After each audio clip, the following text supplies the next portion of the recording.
is to you guys, fact or crap, the Detroit Lions have the most upside in the NFC North in 2022. Wow. So when we say the most upside, are we talking about the most room for improvement from wins to losses, from losses to wins? Or are we looking at most improvement as an overall team given the eye test? Are we looking at, quarterback play? Or are we overlooking at an overall thing? So when I think about this, they have the biggest upside. I am thinking about the biggest loss to win ratio. So obviously the Detroit Lions have a huge room for improvement. What, they won 2 games last year, right? And then we look at the other teams in the division.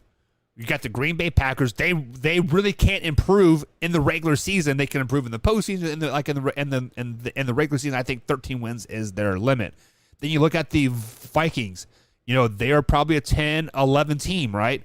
Then you look at the Chicago Bears. This is coming from BC Combs, the Bears fan himself.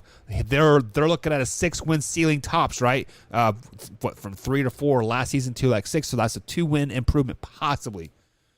So the Detroit Lions had 3 wins last season, and this year,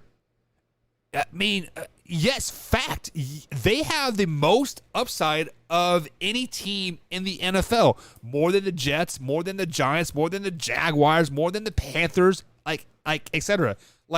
This team could legitimately be a playoff threat. This team could legitimately make some noise in the NFC playoff if the ball bounces right their way this season. If we look at last season, if they would have called the delay of game on the Ravens, boom, there's your 4th win of the season, and possibly we could have seen a upward trend after that point. Man, we could have seen a lot more wins moving forward. So yes, the Detroit Lions have the most upside as far as, their ceiling is a lot higher than the Bears, than the Vikings, and obviously not the Packers, but when I say ceiling, they could easily get 10, 11 wins this season. Will they? To be determined here when we break down the NFC North.